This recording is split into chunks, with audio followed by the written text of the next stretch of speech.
open, or maybe I should say the dojo. The dojo video store is open. Yes, Sensei. My name is Eli. I'm one of the co-owners and co-hosts of Top Shelf Video. Hey, we're getting better. And this is Jaime. I'm the other co-owner and brother of Top Shelf Video. Yeah. I was going to ask you real quick. Like, what's up?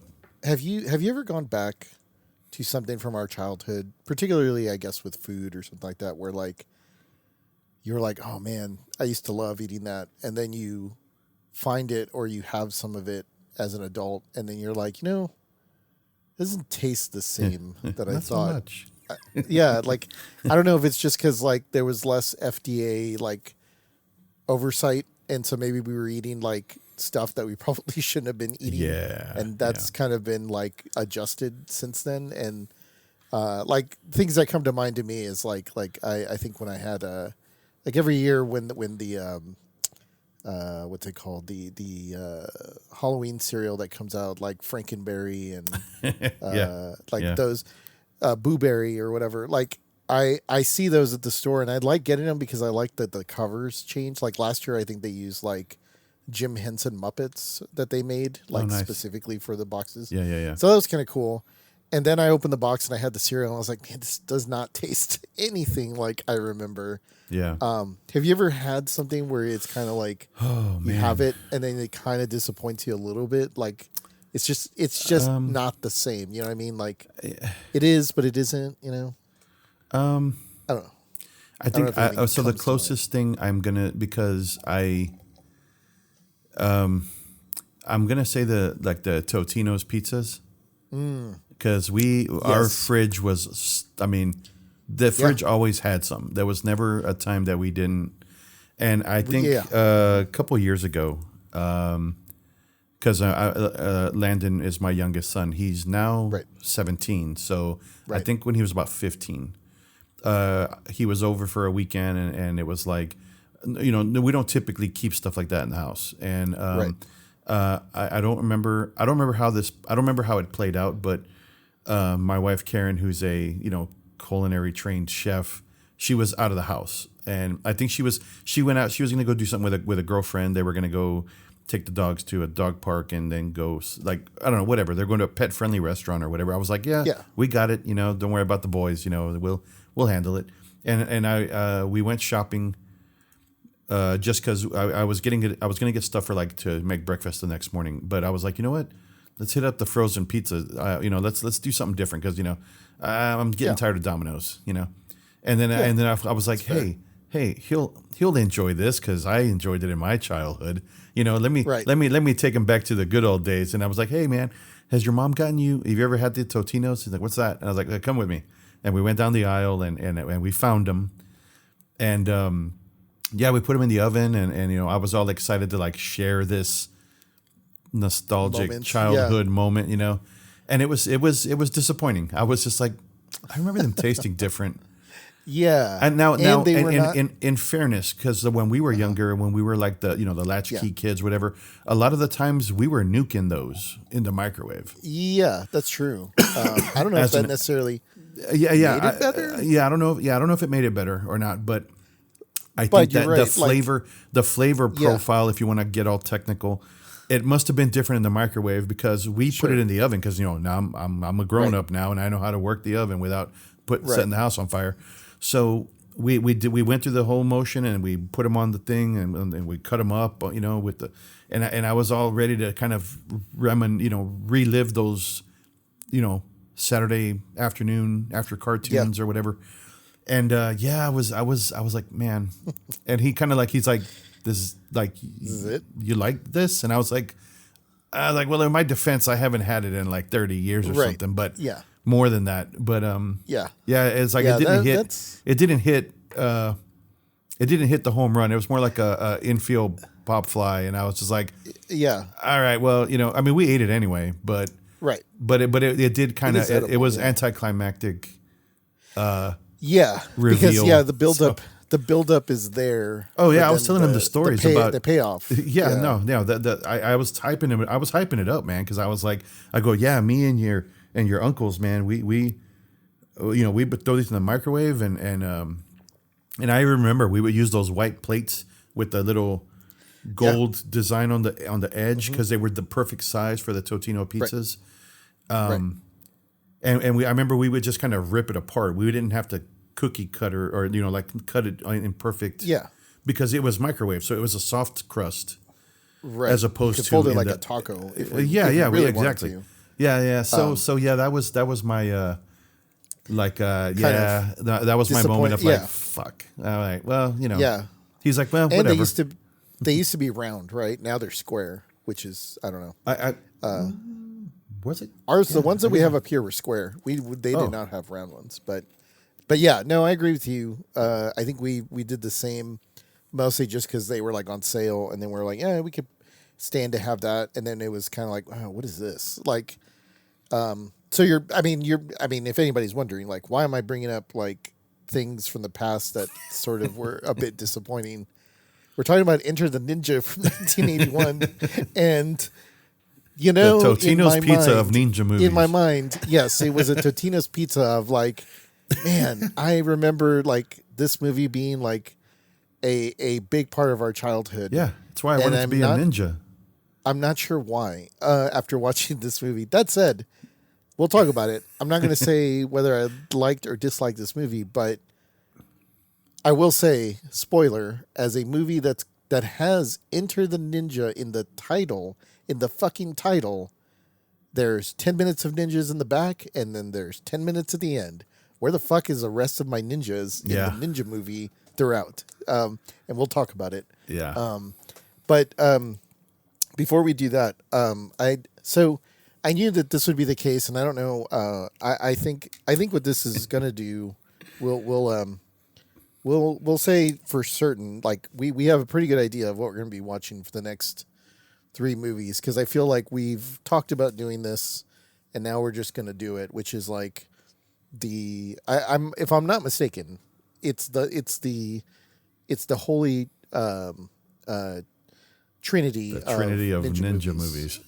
Yeah, because I want to say, but I'm not totally certain, that these 3 movies are a trilogy, even though it may be more so of a like not a literal trilogy. Like I don't think the sequel has anything to do with the first one. Yeah, and I don't think I know the third one doesn't. The third one does not. Fuck no. But I feel like in the canon, both in the canon film universe. canon, but also in canon films, I want to say that these are considered like a trilogy. So it is Enter the Ninja, Revenge of the Ninja, and then Ninja 3, The Domination. And so I know there's a huge history behind this, and like maybe we'll do a little bit of research over the next 3 episodes when I have a little more time. I didn't have much time this week, but I had enough time to watch this twice, actually. I did watch this in our Discord stream with my buddy Nick, who's in the Discord channel out in California, and we always love watching kind of the weird stuff. Yeah, he watched, I think he watched maybe Silent Night, Deadly Night with us, I think, when we were streaming, or he watched something with us when we had it up on the stream, and I want to say he jumped in on the Discord stream. But so he watched a little bit of this with me. I watched it on VHS, and then I watched it again. I want to say like on streaming, but like I said, maybe we'll do a little bit of research. But I will say, so I've got a couple books here, and a couple of. I feel like this is probably the most like research sort of heavy sort of movie that we'll probably touch. And I would imagine all 3 of these are in there. Maybe, partly because, I think I showed this to you before. I have the Canon Film Guide from 1980 to 84. You've shown me that. Yeah. Yeah, and so this has quite a bit, and there's probably there's an entire chapter dedicated to just Enter the Ninja. It's probably about, I'd say maybe about 15 pages of content. I haven't had a chance to read through it, but I will read the last entry in here. But before I do that, I will say, like, the Psychotronic Video Guide obviously has an entry on this, and I was going to throw away this book if it didn't have an entry on Enter the Ninja, because I mean, that would just be like blasphemy if it wasn't in here, which I mean it is. So let's go to the entry of let's see here. There we are. Enter the Ninja. So it's all right. Enter the Ninja 1981 MGM UA Canon. Franco Nero as Cole goes to the Philippines to help his friend Alex Courtney save his plantation. Susan George co-stars. Sho Kasogi, I think, or I remember Denise told me how to pronounce this. Kosugi? Kasugi is the bad ninja. And Christopher George is the main villain. People scoffed at Nero as a martial arts fighter. This was years after he starred in Italian westerns. And this movie is pretty silly, but it was popular. And Kusigi returned to more canon ninja films in the future. So a very light entry. Doesn't go into much detail. Yeah, but it's straight to the point. I mean, it definitely, that's not incorrect. But like I said, there's an entire section here.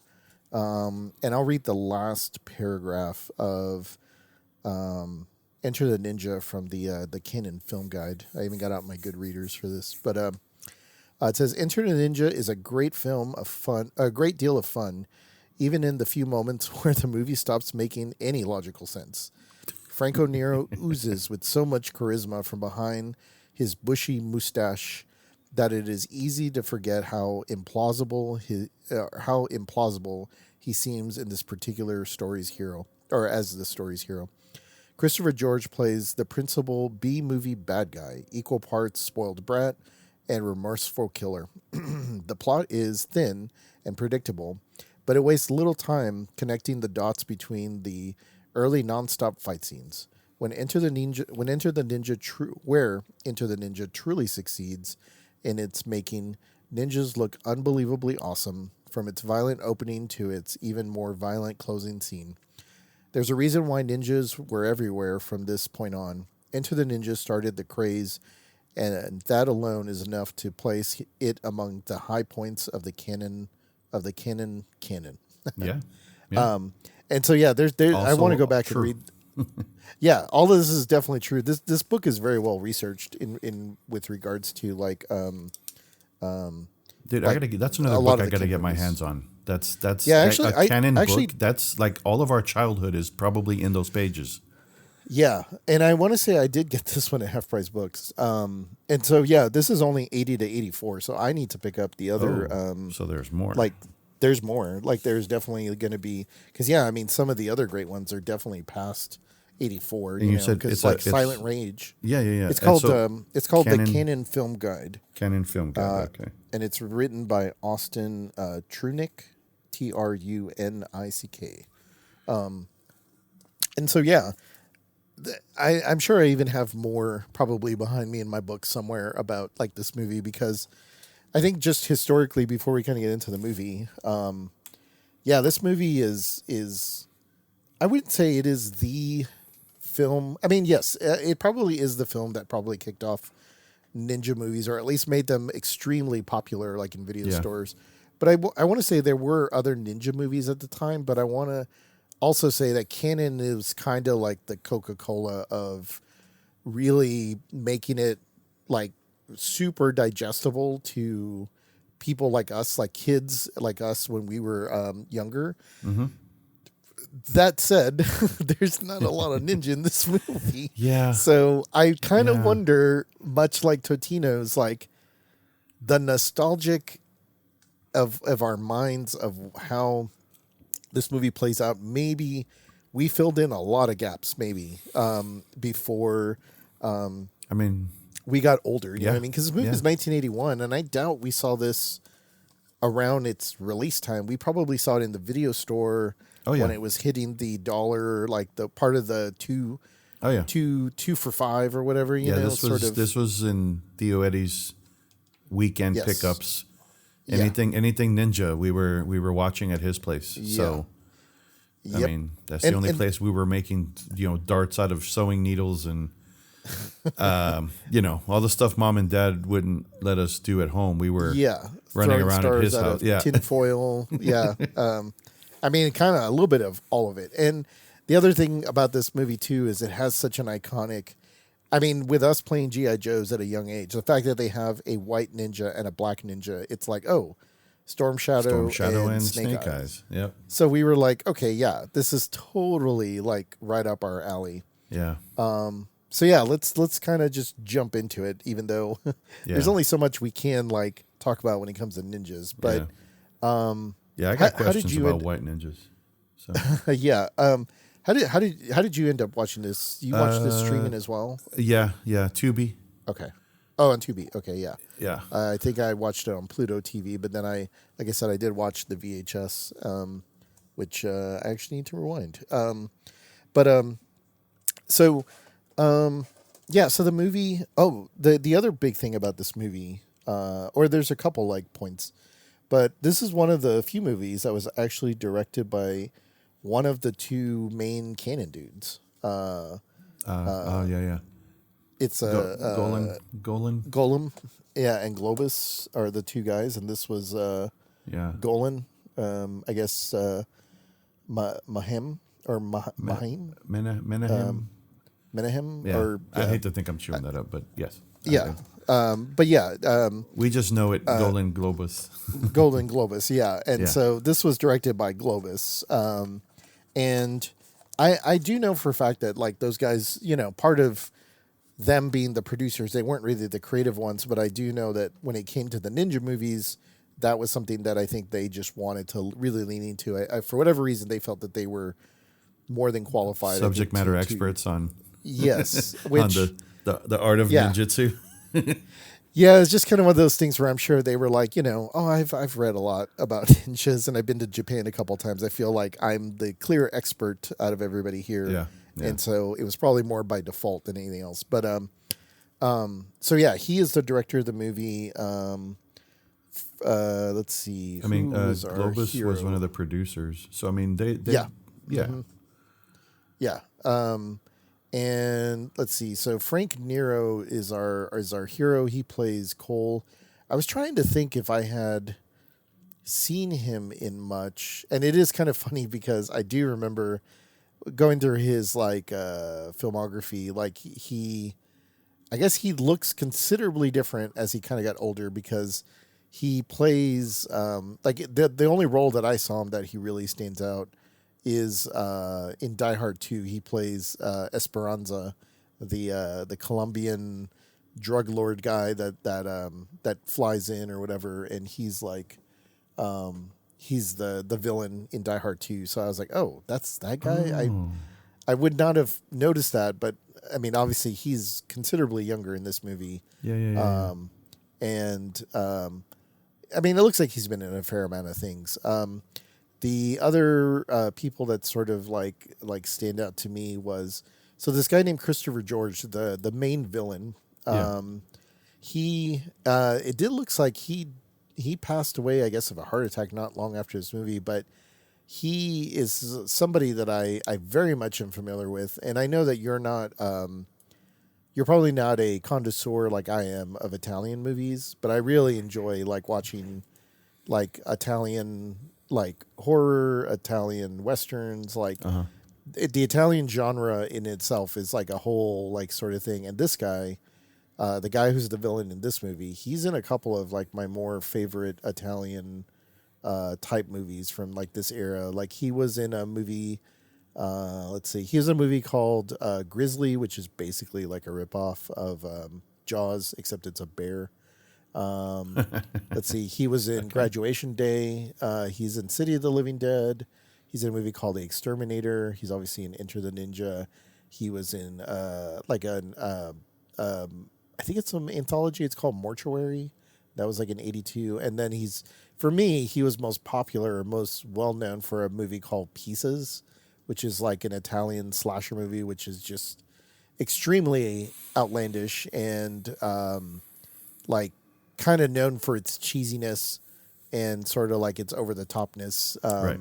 And that one, that one's a big crowd pleaser. But I say that because what really is striking about the Italian movies that I like, and because it just gives it charm. I mean, they're not terribly made movies, but they're just not really like they feel cheesy because to an American audience, like these are Italians that are telling us this is what America is like, and so it's their representation of America. And so a lot of times those stereotypes, and a lot of stereotypes, yes. Gotcha. And I felt that a lot in this movie, but also Italian movies tend to be always dubbed because the people that are there, right, have very thick Italian accents. And that was another quality about Enter the Ninja that I was like, man, everybody is dubbed, like including, and in particular, like Christopher George, the villain, he is dubbed throughout. And every movie that I can think of him in, he is like, he's always dubbed. So there were a lot of those things that I definitely noticed. And then the only other person of mention that I think would call out is the guy that I guess his name is Dollars, that old man. Yeah. That's in this movie. You recognize? I can find anything guy.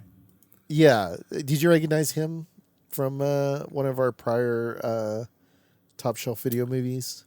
He looked familiar, but I couldn't tell you. For sure. So he's in two movies. One of them is he plays Paul Peabody in Back to the Future. He's the one that has the shotgun that shoots through the farmer, shoots through the barn door. Yeah, the farmer that shoots through the barn door when Marty like goes into the past, and then and the kid's like, it's an alien, shoot it. Yeah, and then he's like, get your alien ass out of here or whatever, and he shoots the thing. But for me, he's most well known as the grandpa in Silent Night, Deadly Night at the very beginning. That he the one that was sitting in the sitting in the chair, and then, like, oh shit, okay. He's like a mute, but then like when the kid comes up, he's like, you're gonna die. Don't go to Santa. Santa's gonna So because he has a very distinctive look, So it's like, oh yeah. So those are some of the key call outs, I guess, from the movie, but. Yeah, let's talk about. I mean, I would imagine that this is something that stands. Let's talk about the first 10 minutes of this movie. Okay. I think that's why we love this movie. I'm pretty sure. Yeah. I mean, it doesn't get any more kid fantasy than the first. I'd say about first to 10 to 12 minutes. Like the opening logo is badass, and then we watch like 3 minutes or 4 minutes of a ninja just doing ninja shit. Like in the credits, nunchucks. It was like it was just like I don't want to say a training video, but if it was a marketing, if it was like the marketing promo just for the movie, that's what it was. I mean, it was just it's just a ninja standing there with different weapons and just I mean, and just kind of showing off. What else do you need? I know, like. When the movie starts and like the music comes on and they show the logo and like you see that, and then I'm just like, oh man, this is so badass. And then like there's like 10 minutes of like it appears like we're catching up in the middle of like an assassination attempt that this white ninja is on, and he's like, and he pulls out like all the stops, like. He's using smoke bombs. He's using his, I guess, like his sword. I forgot what the proper name is. He's using throwing stars. I mean, he's everything. Pretty much, he's using, the entire like arsenal that ninjas are allowed to use. The entire back of the catalog. I mean, I forgot what magazines that was that Theo Eddie had. I mean, maybe it was like martial arts. Fortune. There was I forgot what it was. I just remember their magazines and like the back catalog. The back of the magazines were always like ninja gear. Like, I mean, that's where ninjas would go and order their shit. I remember. You could get the claw, like the finger claw or whatever. Like I guess it was more like a palm. I thought that was just to kind of like to climb trees or something. I always thought. But but they use it in this movie. Like he he impales the dude in the skull. Dude in the face. Yeah. Yeah. So I mean, they can be a weapon, but they can't. Oh, and they're also used for blocking. Like if a sword comes at you, you use the metal part to like sort of put the metal between you and the sword. Yeah, that makes sense. So like he uses all that stuff. Oh, there's like red ninjas in the beginning. I guess like they must be like a different clan or whatever. He's like sneaking around in a forest with bamboo. Like, well, those are the ones that die, man. It's like the red shirted Star Trek guys. Yeah. They're the ones that die. I mean, it's like, lower level, entry level ninjas, I guess. Yeah. They would be the equivalent of the your 90-day probationary period or something. Yeah. They're they're like the goons, or like, like you said, the red shirts. But yeah, so there's like the red ninjas, and like he's sneaking around and he's taking out like 2 or 3 guys at a time. Like it just kind of goes on and on, where it's just like, oh man, it's so good in regards of like what it's actually doing. But so yeah, we get like a good 10 minutes of that. And so hang on one sec. I hear her. Yeah. We have a special guest.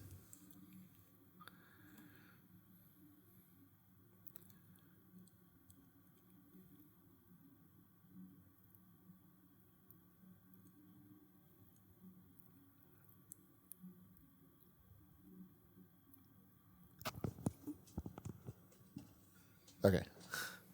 I guess she was feeling kind of sick and threw up a little bit. So let me mark 28 minutes. Gotta edit the audio. Okay. What was I saying?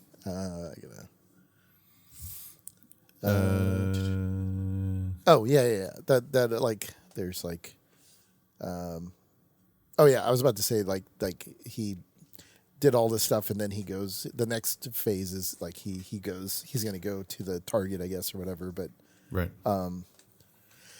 So yeah, he's going through like this trial, or I mean, I guess we eventually find out it's a trial, but it looks like it's like an assassination attempt. Right. Because he's like, like I said, he's using stars. He's using blow darts, I think, even. Yeah. Oh yeah.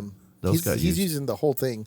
And then so he gets to a point where like he sees like, I guess like a building or a structure. Yeah. And during this, like the black, we're starting to see that there's a black ninja amongst the red and all these other dudes. And so like the black ninja starts tracking him, and then he's going for like this building or whatever, which, man, I do not remember this, but I kind of remember this, where there is a man, like I guess like an old kung fu looking man, who's standing at the building, and he's kind of like waiting there, or like he's just kind of like he's just standing there, and like the white ninja is like seeing him from a distance, and he's still taking out more dudes as he kind of gets there, and as he approaches, or as he heads his way there, like he makes his way to this old man, and he sort of confronts him with like a I guess like a ceremonial sort of bow, like like a respect bow, and then he fucking decapitates him, which I have to say was like kind of impressive, like because clearly the guy was real, and then he's not real, and then like he slices off his head. Yeah. I don't know if that was supposed to be ninja magic, or if that's like it had to have been like ninja magic, I think, because they were not trying to not show us that it was not a real person. Right. Like it was 100%. That is a real guy. He's looking around. He's sort of making eye contact, and then he pulls out his sword and like just whips his head off. Yeah. Which was awesome, and that was a cool effect. But yeah, I don't know. I don't know if that was. I assumed that was ninja magic. Which we see more in Revenge of the Ninja and Ninja 3. I don't know. I don't know if you have any thoughts on that, but like that was a lot, like leading up to that point. Yeah, I know. I don't have a lot of notes in this because there, like you said, there's not a lot of ninja time here. But I grew up in the South Texas, young kid ninja knowledge that we have, I could never understand why. I mean, and even, I mean, cartoons aside, because Storm Shadow and Snake Eyes are like the best, but I never understood if ninjas. I thought ninjas were supposed to be black because they're assassins. Right. They hide in the shadows and they blah, blah, blah. So, like, why would you be in white? Right. You know, like why are you, like, how are you hiding in the grass? Like in the one scene, you know, he's literally hiding like just feet away from them, but he's in white, hiding in the grass. I'm like, how do they not see that? I mean, how do you, I mean, so I, okay, it's a movie. I have to, just kind of just, go with it. Just go with it. But I think this the I was just trying to understand the logic behind that. But I'm there with you, and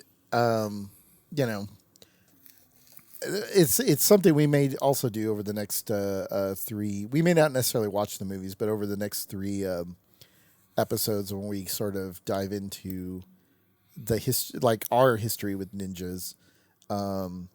I will say, like, as I've watched other ninja movies, there is definitely why is there a blue ninja and a yellow ninja and a green ninja? Like, what is going on? Like, what is the purpose? Yeah. What is the meaning behind a white ninja? Like, is this dude a white ninja because he's a white dude from like the U.S. or like what is the deal? Right? Like, and he's the only white ninja.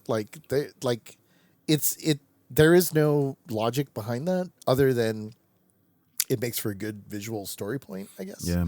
I mean, if I had to guess, just because of, we're coming off of the days of Westerns, or, where it was like the good guy always wore a white hat and the villain always wore a black hat. Yeah. Mm. So I guess they're like, oh, we know how this works. Good guys wear white and bad guys wear black.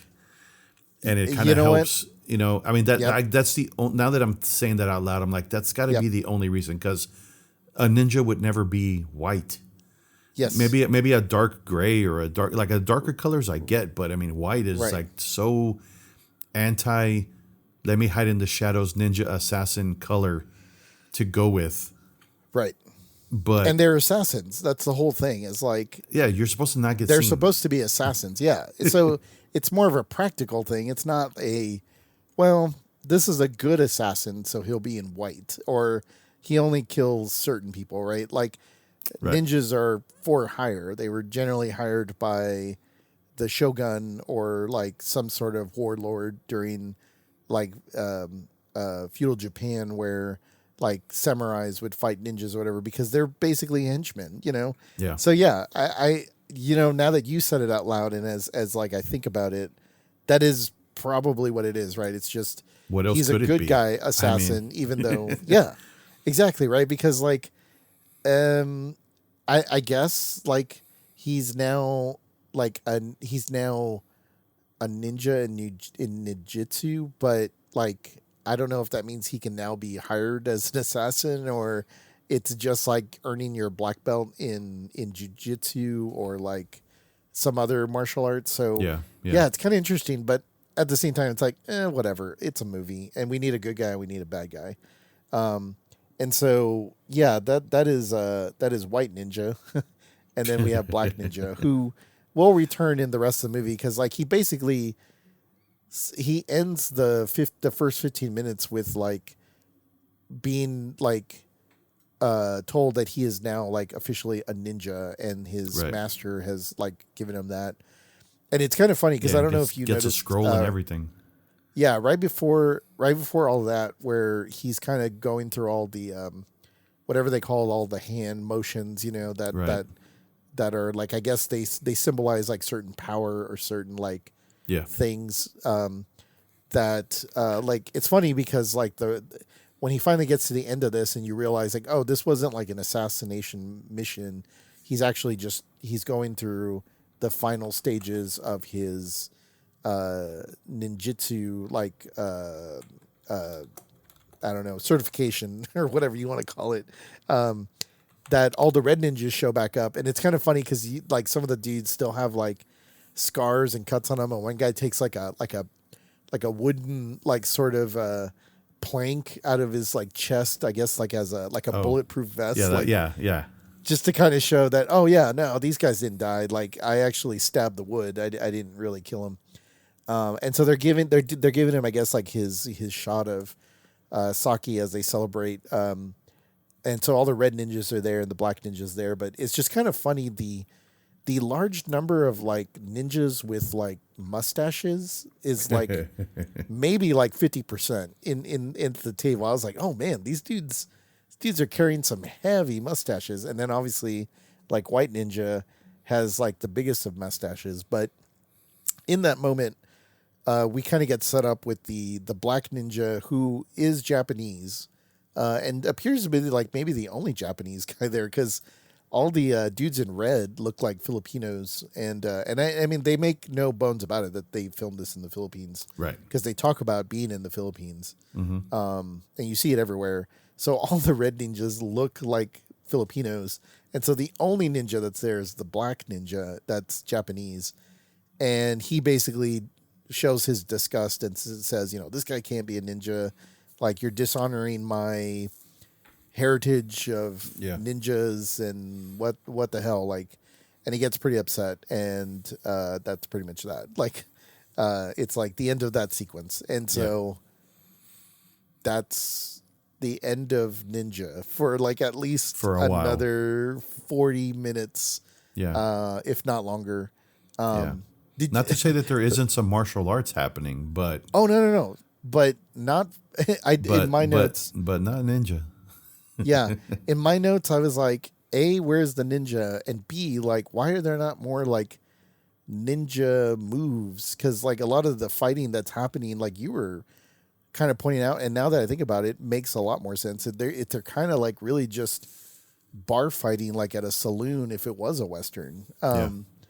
The rest of the movie is really weird in that, and this is, I don't remember any of this. Like, obviously, as us being younger people, we obviously hyper-focused in on any action or ninjas.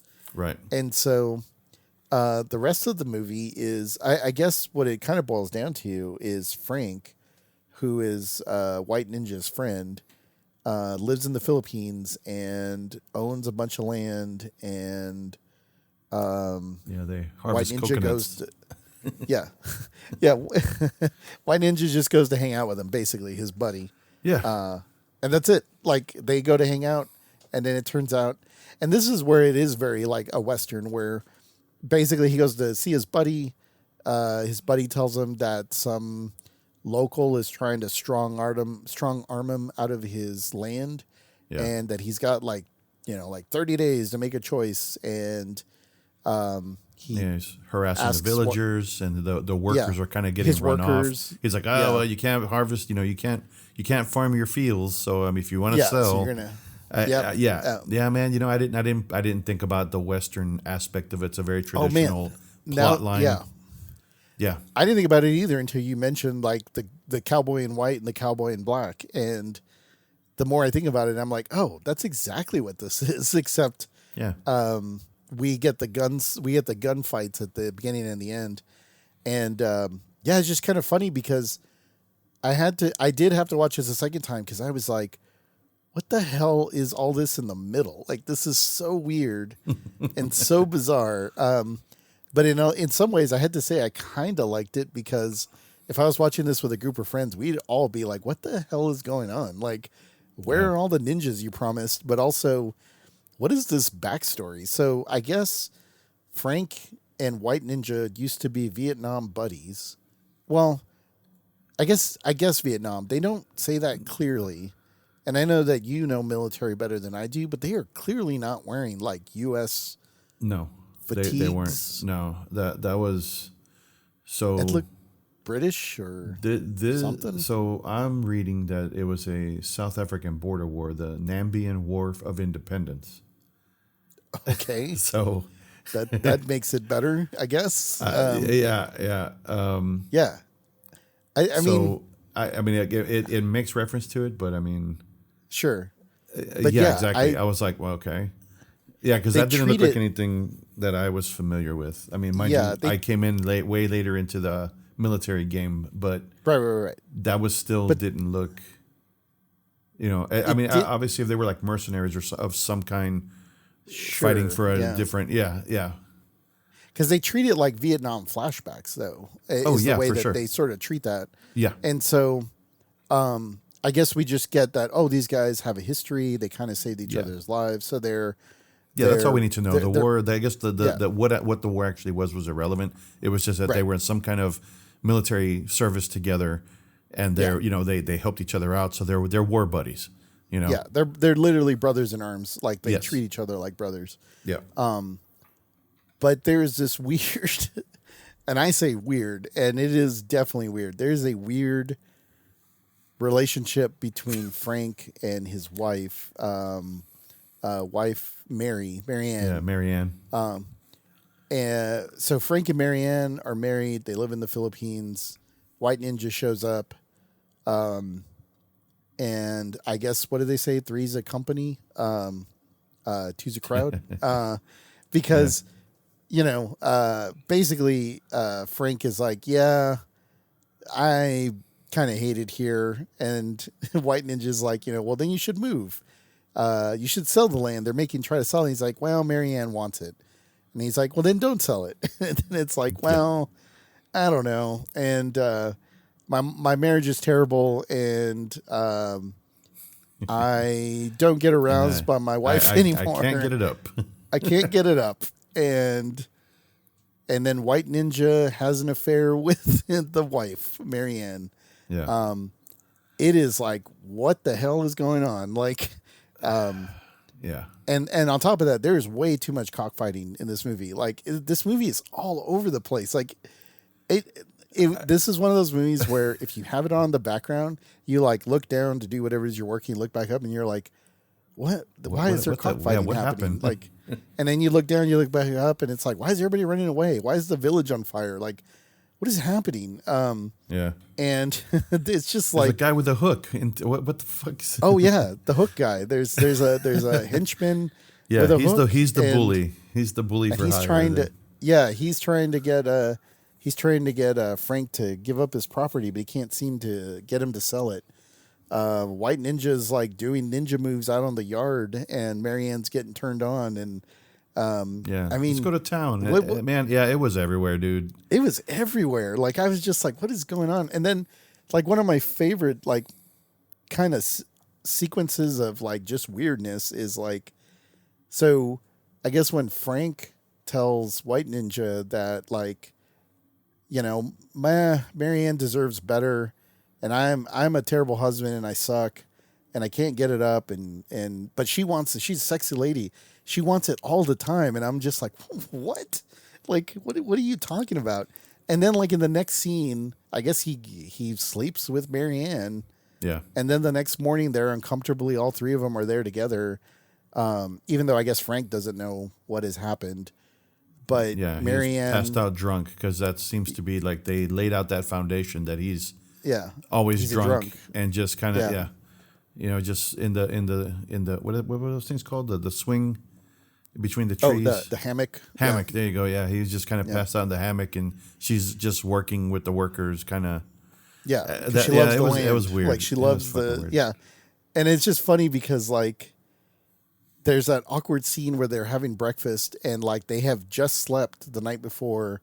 Frank's like got a hangover, and he's giving Marianne a bunch of crap, and like everyone's there, and Marianne stands up because she looks like she's really upset and about to say something, and she says, "Anybody up for a game of tennis?" And then I'm like, what?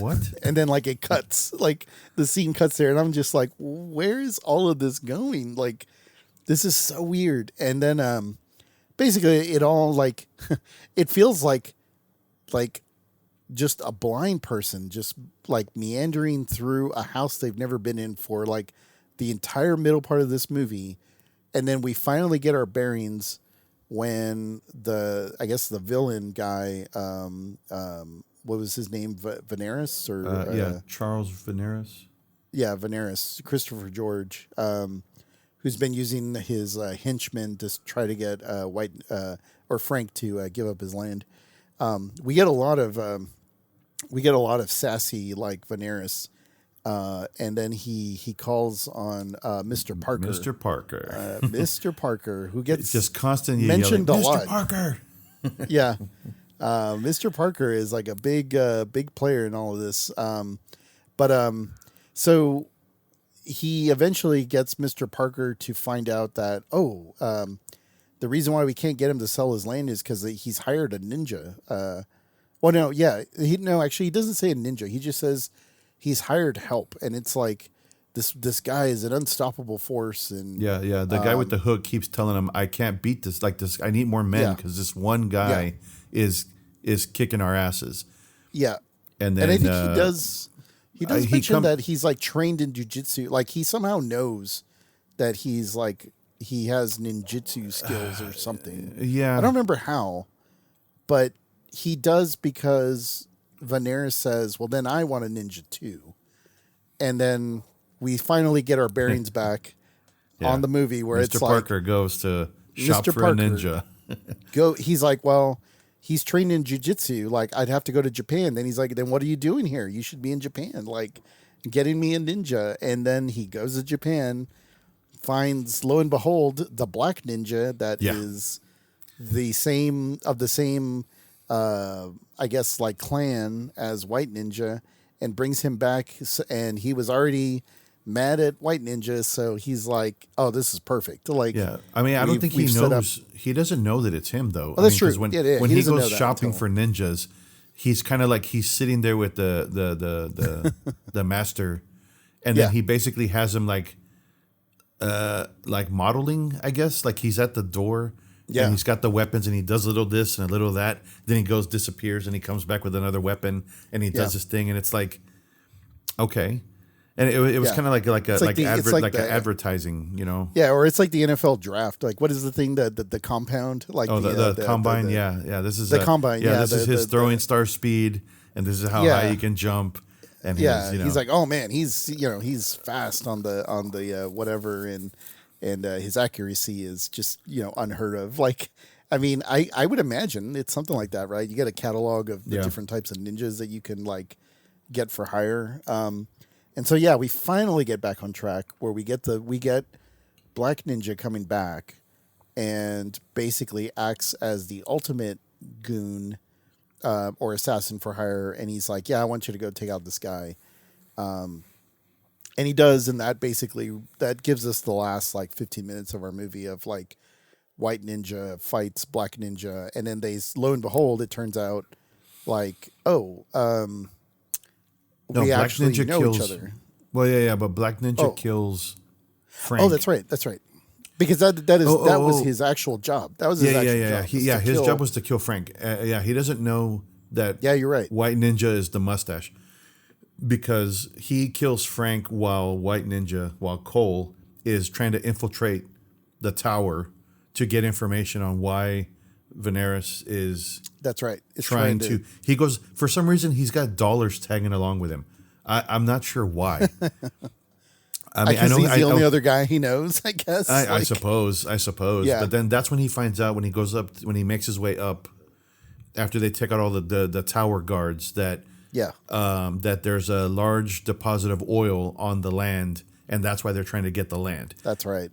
Meanwhile, Black Ninja Hasagawa has infiltrated the compound, I guess, of Frank, kills him, and kidnaps Marianne. That's right. And then that's right. So that was like what led to the climactic battle at the end, because I mean Frank was already dead, so now he's going to go and rescue Marianne. Right. And that's where because her being the hostage was kind of what led to the final. I don't know why it was in a ring, but that was funny because I asked Denise, I was like, "What is this place?" Because like there is like it's in the Philippines, right? Yeah. And I was like, "Does this?" And she's like, "I don't know. It actually kind of, unfortunately, looks like a massive cockfighting ring." And I was going to say, was that for cockfighting, or was that? I'm assuming that's a big thing over there. I mean, I guess so. Like, it's not anymore because that's super illegal. It's pretty much, I'm pretty sure it's illegal everywhere now. Yeah. Like, any animal fighting like that is just, like, not really something you should do. But looking at it, she was like, yeah, I wouldn't be surprised if that was like a cockfighting ring. Because it's definitely not a like a WWE ninja fighting ring, even though it does look like one. Yeah. Because there's glass all around, and it's like an octagon looking thing or whatever. But do you remember everything? Sorry. Do you remember everything leading up to him getting to that arena? Because he goes to the tower, and then when he gets up to the top. When he gets up to the top, Mr. Parker's there. He's like, "Oh yes, we've been expecting you. Come with me." And it's like Cole is in his ninja, he's got the sword and he's ready to fight and shit. And then he ends up just riding in the backseat of a car, to go to the arena. And I'm just like, he's this like, is the most non-ninja shit. There was no sneaking around. It's like, oh yes, come with me, follow me. And it's because Mr. Parker's very formal, And he's like, oh, yes, sir, we've been expecting you. Yes, come with me. Because Mr. Parker's all dressed in white. When he's like taking him out, he's like, oh, who's your tailor? Like, because like, oh God, they're both, oh my they're God, both wearing white. Yeah. And then just that look. I mean, he's got his ninja mask on, but it's just like, right. It looks like there's just a look of confusion behind the mask. Like, what the fuck?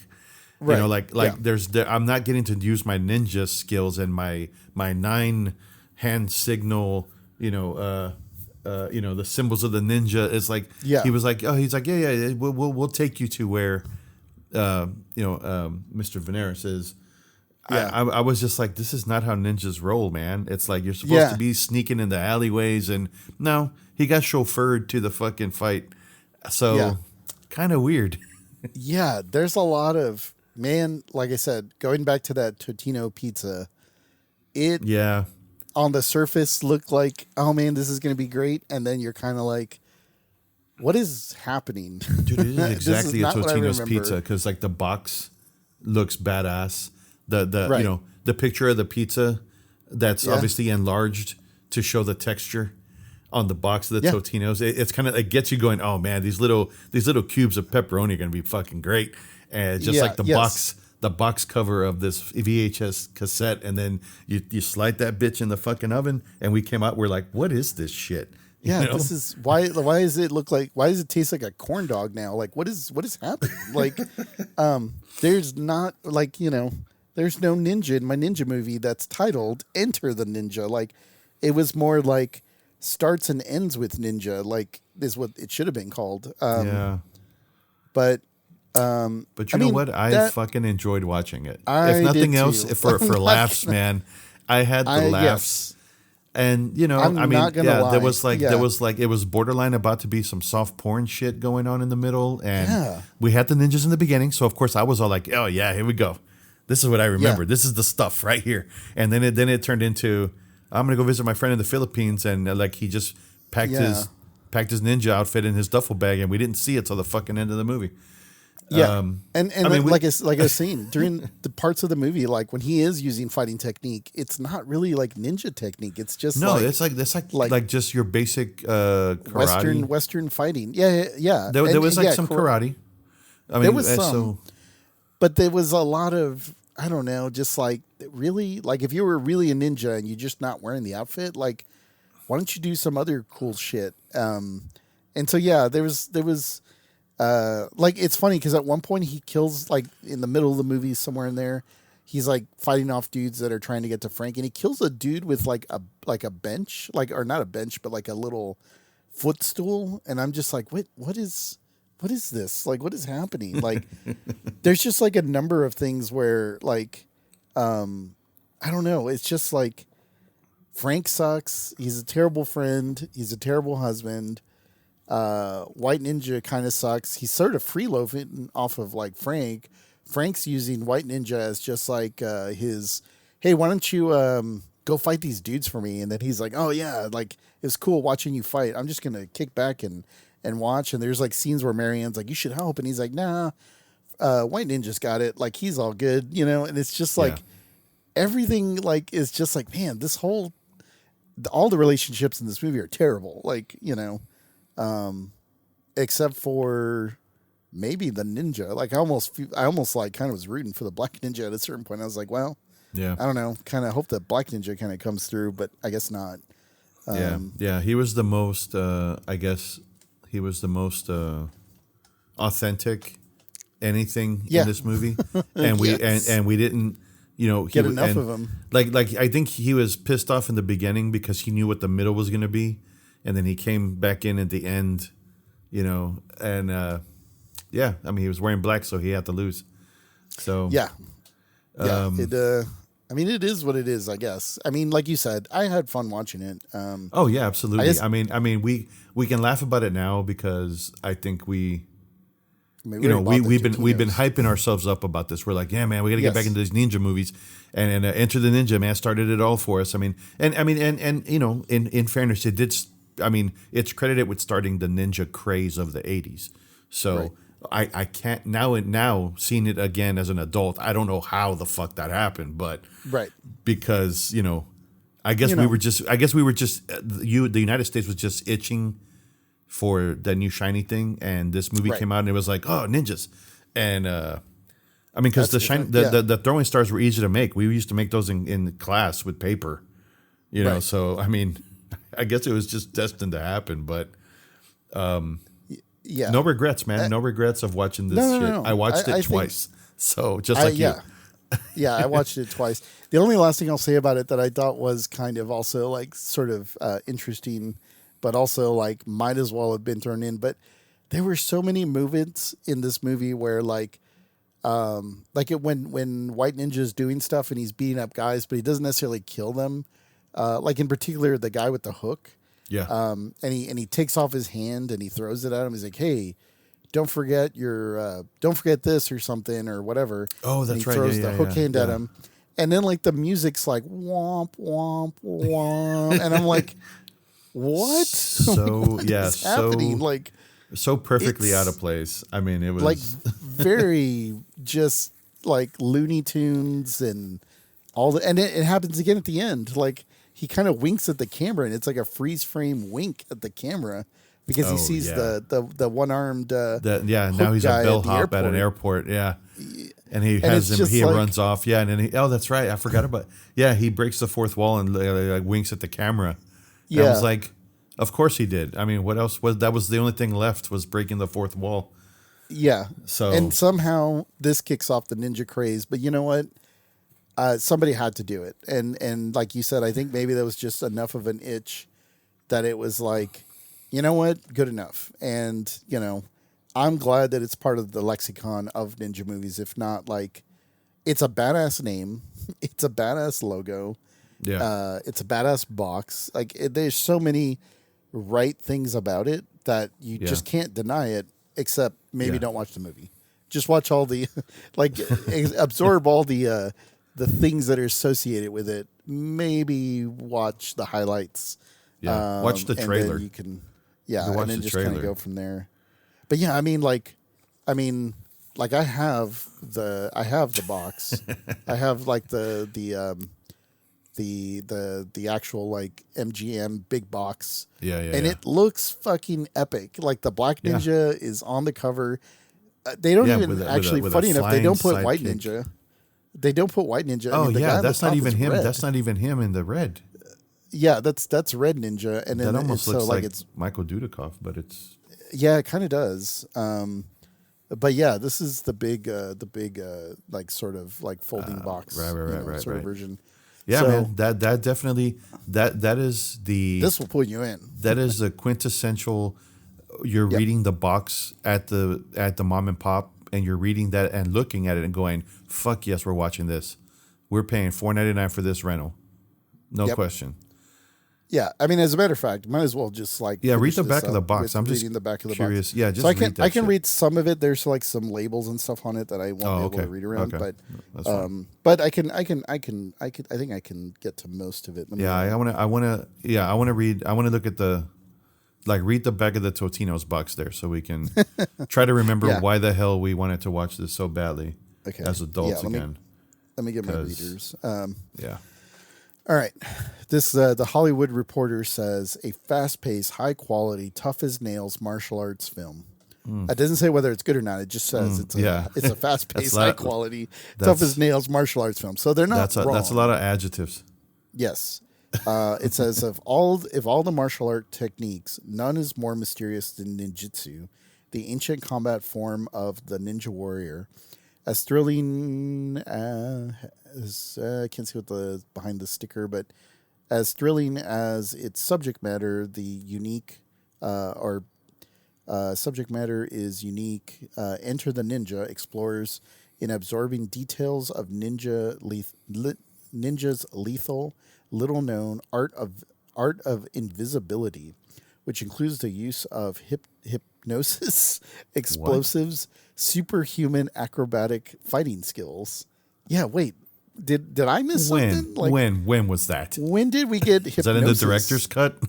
Yeah. Now I know they were explosive, but even then, those were really smoke bombs. They weren't really explosives per se. Yeah. Well, there were some explosives in the final fight at the cockfight arena. Yeah. Because that's how it kind of started. That's true. And he did get a couple dudes as he's taking out some of those guys in the arena. Yeah, that's true. I don't know about the invisibility thing. I don't. Yeah, nothing about invisibility. I do know that happens in the second one. But I think this guy only watched the first 10 minutes. Maybe, and then wrote the back of the box. Yeah. So let's see what else it says. It says this intriguing film boasts a first-rate script and cast, including Franco Nero, Susan George, and Christopher George. Also featured is Sho Kasugai. One, unfortunately, I can't read behind this sticker, so I'm sure it probably talks about him a little bit. It says ninja masters who provided an unforgettable display of his combat technique. Set in Japan and the Philippines. Well, does that mean, does that count the 10 minutes that were in Japan? I don't know if I'd say set in Japan. I'd say portions filmed in Japan and the Philippines. The film tells the story of Cole, Frank Nero, a Westerner who has been inducted into the secret fighting rituals of the ninja. Coming to his aid of his friend against some land-grabbing oil barons, he easily takes on all opponents until a ninja assassin is brought into the fray. The two ninja fighters make use of all their exotic weapons at their disposal, making this one of the most sensational battles to the death sequences ever filmed. Yeah, I would have rented the shit out of this if that's what I'm reading on the back. Like, yeah, I mean, just looking at this art, reading the back of that. I mean, the back has like a couple of images of like white ninja with his nunchucks, and then it shows him with his bow and nunchucks. Arrow, the bow. Not bow and arrow. I guess there's like a name, their proper name for that. I forgot what it's called, but yeah, that's a generic description term or whatever. Yeah. But yeah, I mean, this box is epic. Like the description is very enticing. The art is cool. The logo is amazing. You'd be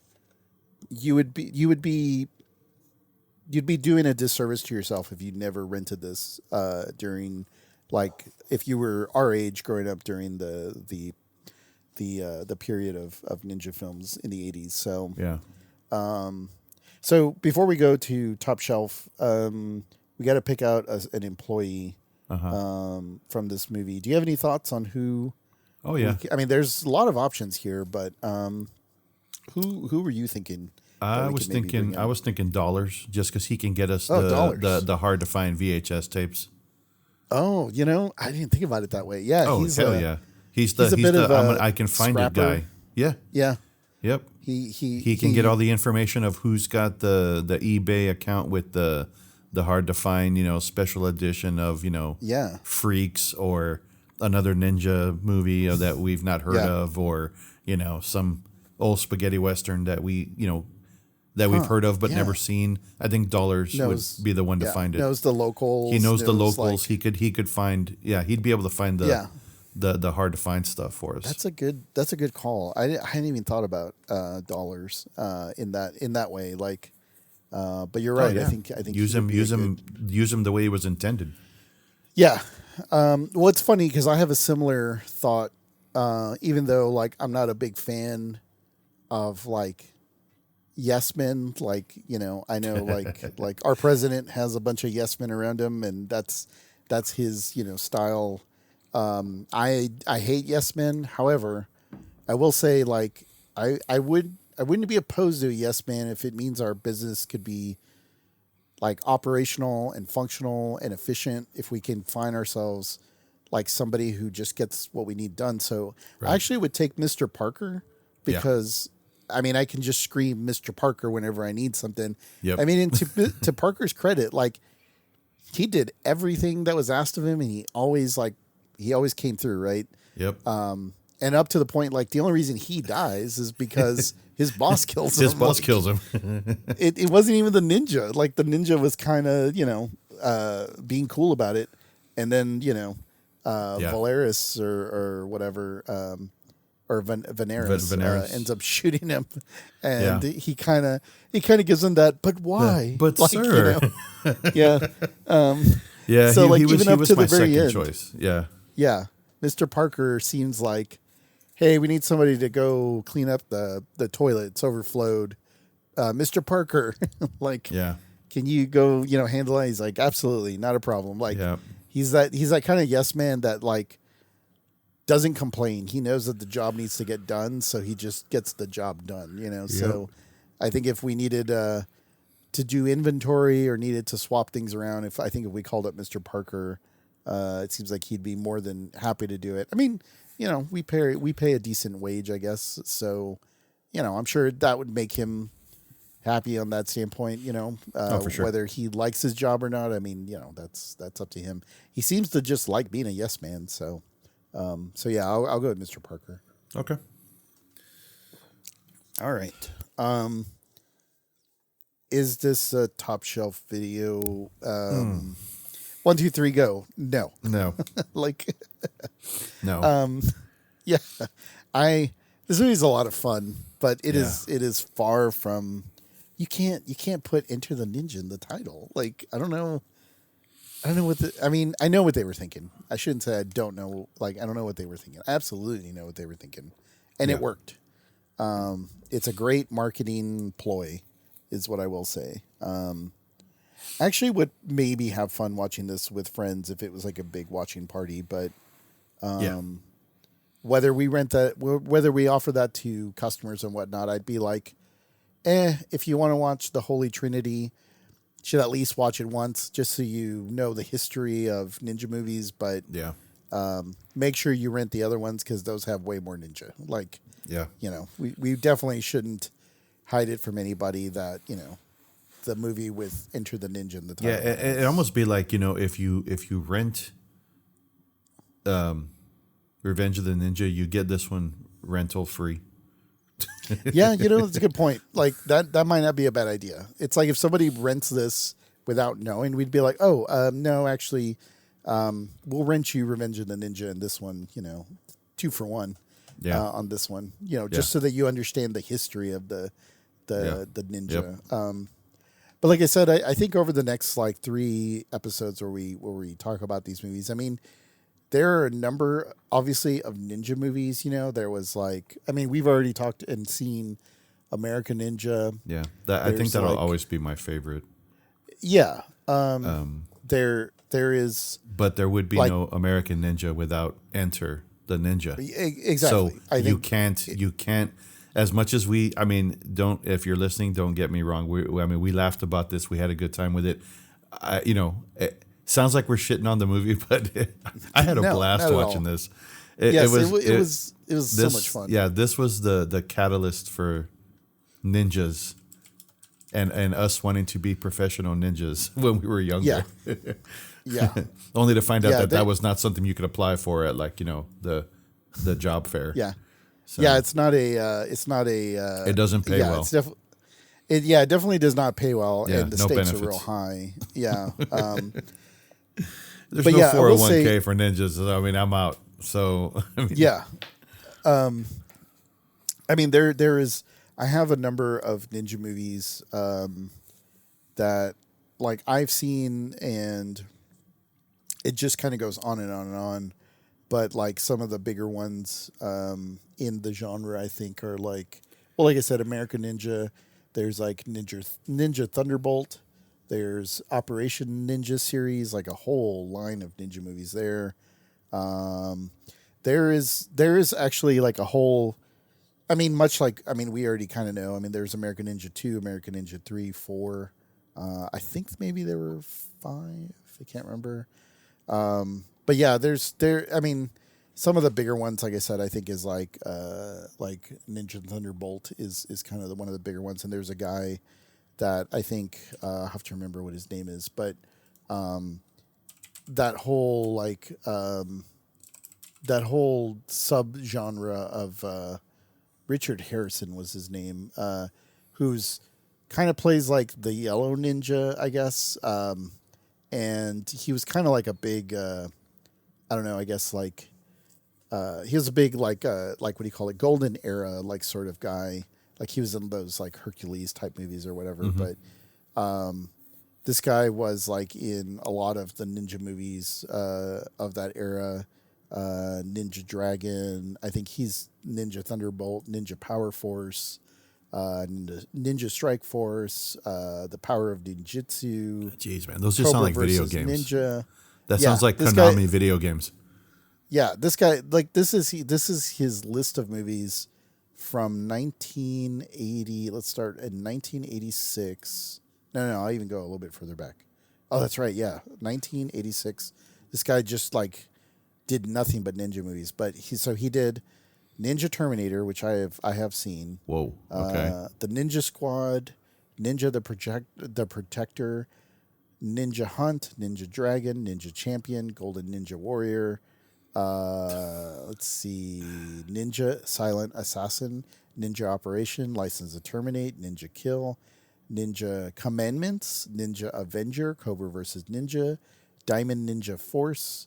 Ninja Showdown, Ninja Strike Force, Ninja Powerhouse. That is all like in the span of 3 years. I would love to be a fly on the wall to be in the room when they're trying to come up with these names. Dude, I mean, because a lot of those are just, those are just days. Like movie, like you like get people to grab cassettes off the wall. Yep. It's like we need a name that's gonna pop. Yeah. Diamond Ninja. What did you say that was? Diamond. Ninja. There's something with diamond in there. Yeah, there was. Diamond Ninja Force. That's some random. It just sounds awesome. Like yeah. And yeah, sure enough, like it's a ninja with a sword coming out of like a helicopter, and there's like a guy with a gun and a woman with a gun, and oh Jesus, yes, they absolutely knew that there was money to be made on ninja movies, and we were there for it. Like, yeah, I mean, that's prime us, because like I was 10, you were 13, Marty would have been 7, so I mean, it doesn't get any like you don't get that sort of audience at a better time in like video store history of like kids of that age that were just like, sure, like, what else do you need to hear? Like, ninja in the title, got it. Like, check. Mm-hmm. I'll take it. So, okay. So I think, I think without a doubt we were like, I think from the onset we pretty good feeling that this was not going to be a top shelf video, but still a fun movie. It should definitely be rented. I actually, because I watched this in the 2 formats, I actually really did like it on VHS, I have to say. Like, it does give it a little something that just feels nostalgic. I think you need the graininess for ninjas. It just kind of helped a little bit, to be honest. Like, watching it on Pluto TV, like, I mean, it was fine. Like, I mean, it's a nice scan version or whatever upgrade that they did to that. So I mean, I thought it was good. I didn't think it was bad or anything. It just one of those things where it's like, oh yeah, like could have been a little different, but it is what it is. So yeah, I mean, I think if we have this on just DVD or VHS or I assume there's probably like a Blu-ray, it's probably fine. I don't think we necessarily want to limit it from anybody. I just don't know if like you said, if anybody actually rents one of the other two in the trilogy, then we would be like, oh yeah, you get Enter the Ninja for free. Like you get a 2-for-1. Like, and it's kind of like a bonus thing. Like we won't tell anybody, and there won't be a sign for it. It's just like if it just randomly happens, then we're like, hey, you know what? Behind the counter, you get a free rental. And you know, that'd be funny. It'd be like one of those commercials where it's like, ding ding ding, yay! You picked the secret VHS, you know. And yeah, exactly. It's just one of those like we just pop and be like, hey, congratulations, you selected the secret tape of the month, and you get this one for free. Or the year, or forever. Anytime you're a customer, like we're happy to give this out because it's not going to get any other mileage any other way. So, yeah. Poster. When it comes to merch, we got to have that poster. Yeah, that poster. That poster is just epic. Yeah, that's going on. Yeah, there's got to be space on the wall for that one somewhere. So if I can ever find that nowadays, like I would love to have an Enter the Ninja poster.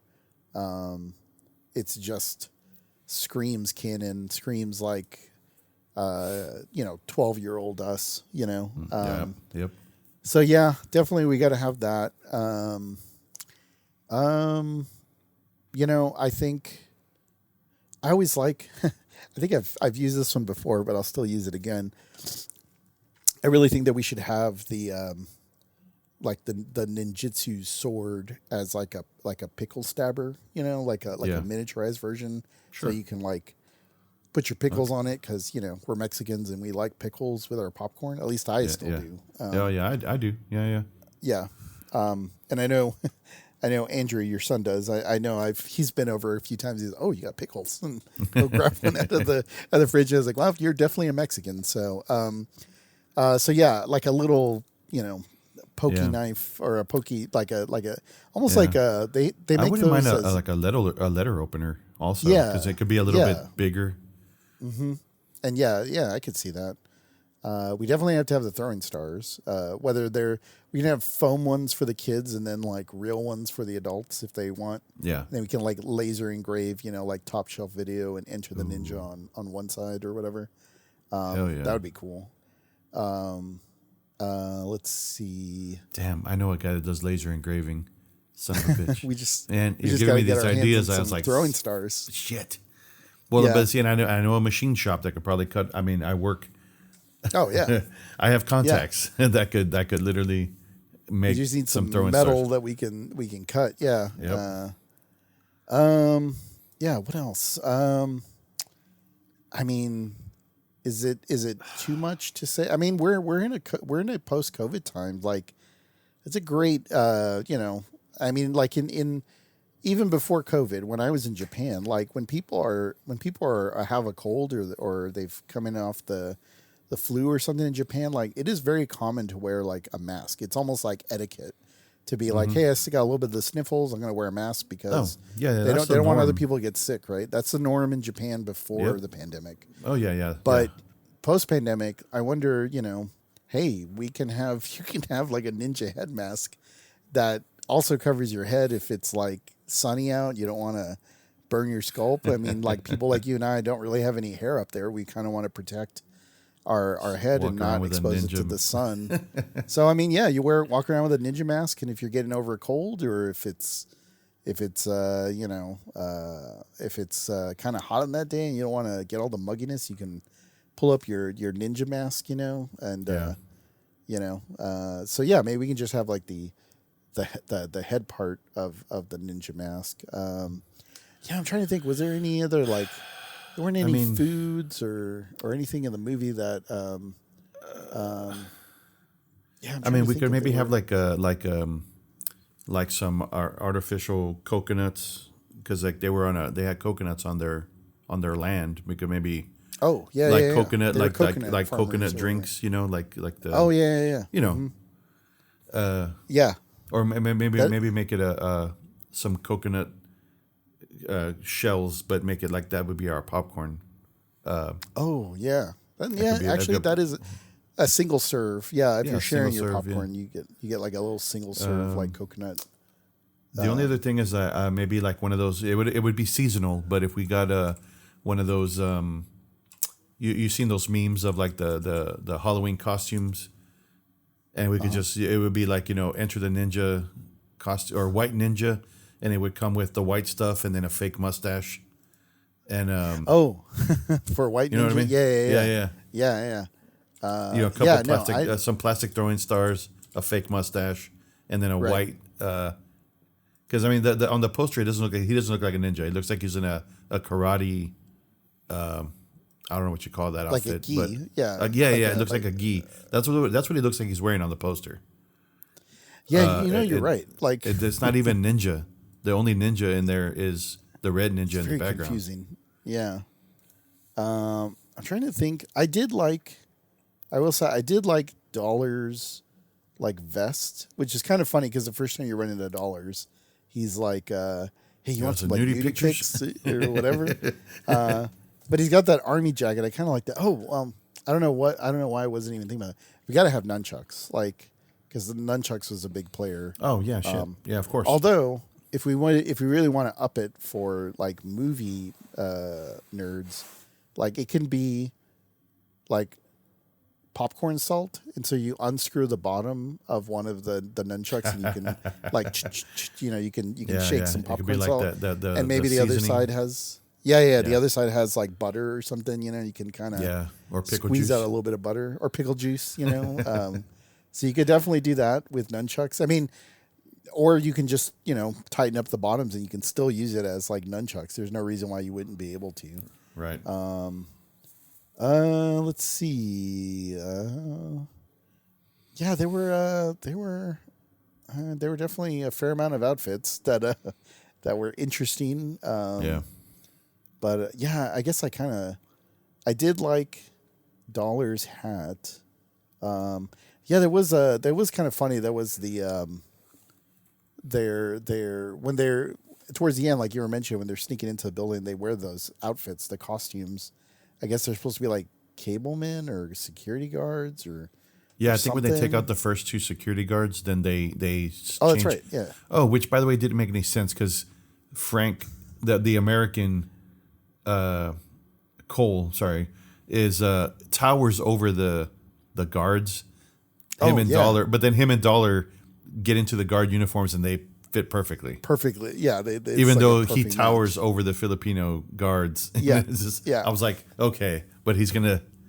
I mean, it's whatever. I mean, movie magic, but yeah. I did notice that. I was like, whose clothes did he put on? Because he's a bigger, just thicker white dude. Yeah. And the guards weren't very big, so. Yeah, that's totally. I think that's kind of like the majority of the stuff there. I mean, the merch is all just ninja toys, Nerf. Yeah, Nerf brand or whatever. Yeah. Yeah. I guess we could have also like a poster that shows the like the symbols, that they do, with their hands or whatever. Yeah.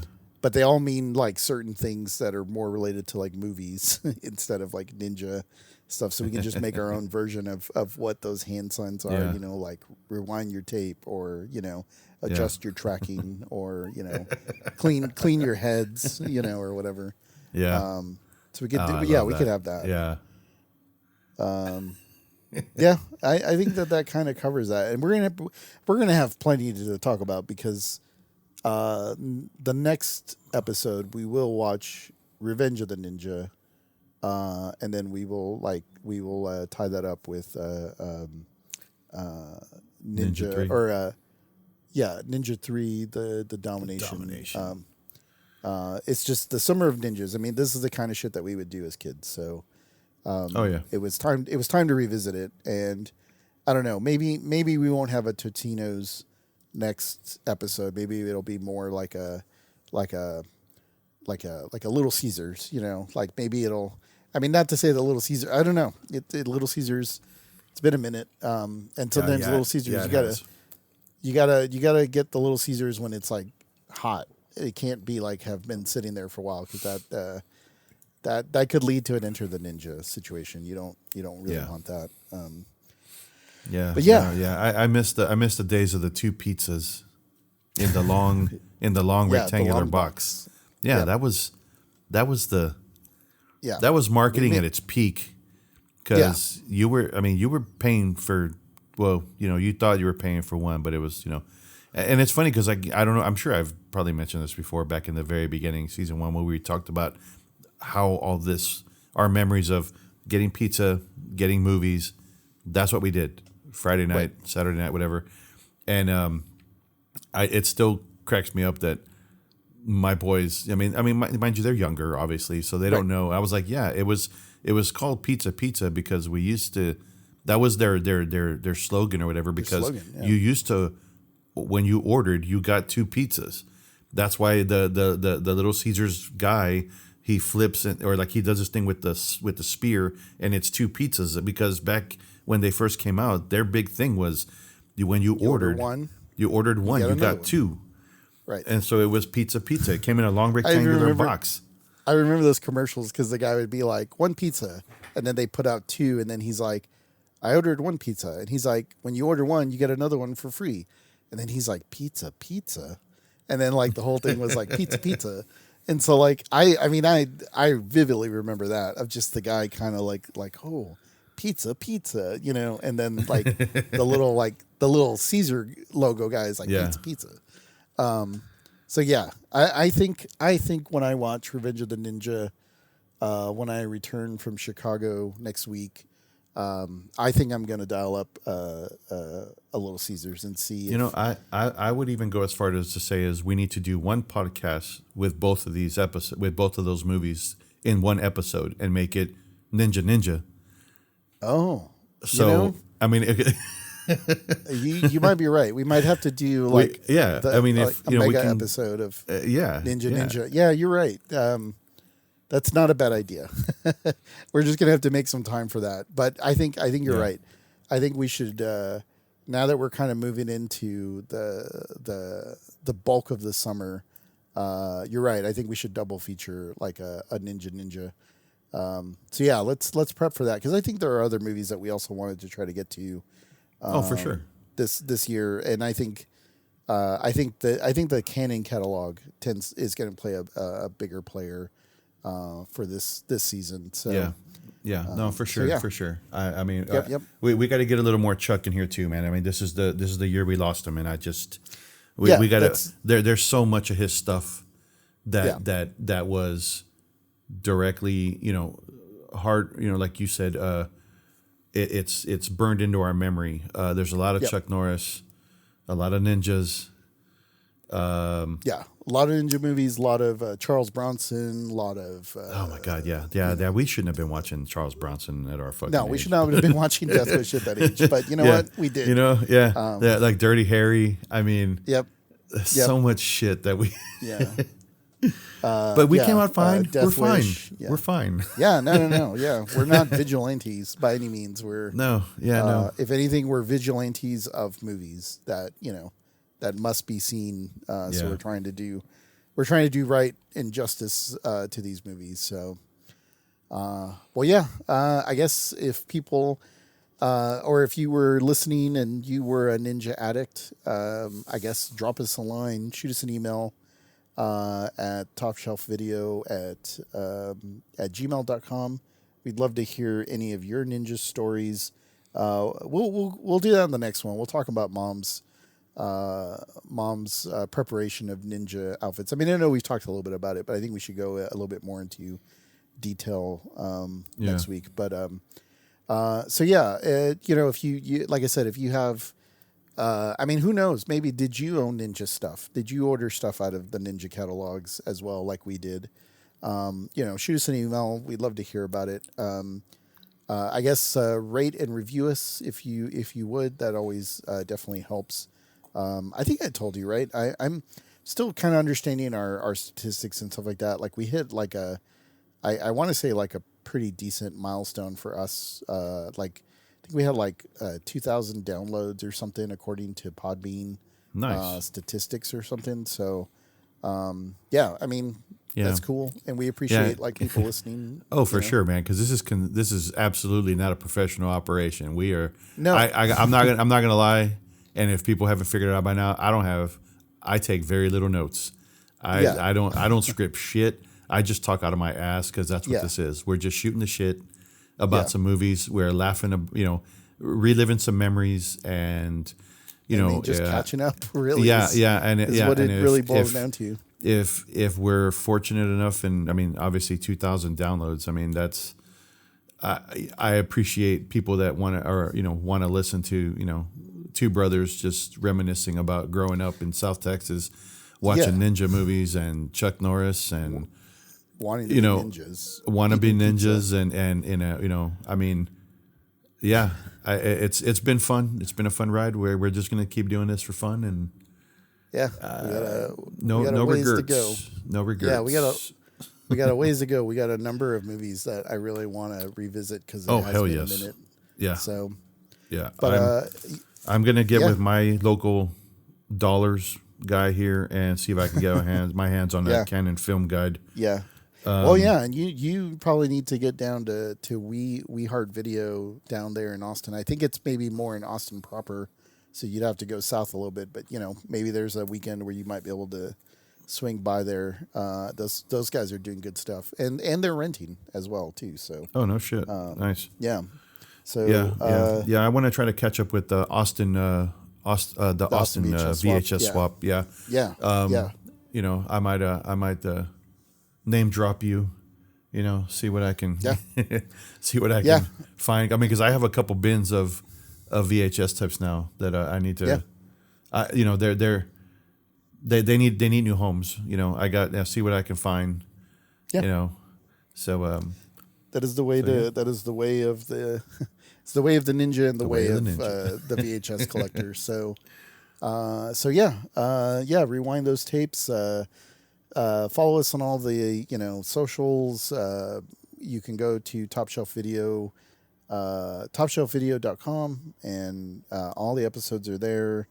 A lot of stuff is on there that a little bit of history on us and a couple pics from the Video Crypt and other things that we do to celebrate videos and video stores. And I think this was a good one because like I said, I think this was a important video store rental and an important video just an important part of I think video store history, even though it's a bit manipulative of what it is, but at the end of the day, it doesn't hurt anybody. If anything, it just gets you excited to want to try again, get more, learn more, and we'll see what comes of the next couple episodes. But until then, we probably need to go and organize a ninja. Now that we know about a lot of these other ninja movies, we're gonna have to make space on the shelves for just all these other ninja movies. Oh yeah, Diamond Ninja Force. I mean, Diamond Ninja Force and Ninja versus Cobra, Ninja Terminator. Ninja Terminator, Ninja Thunderbolt. I mean, it just goes on and on. We're gonna have to make a section for just ninja movies. So. We might have to tear down this wall.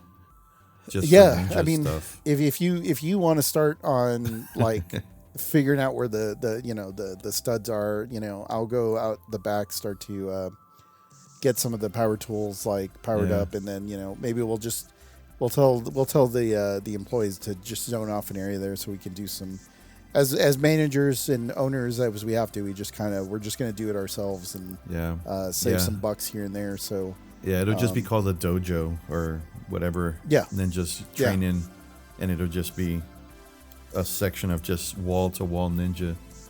Yep. So. Well, all right. I'll do that. You go do that, and we will catch everybody at the next work shift. All righty. See ya. All right, man. Later.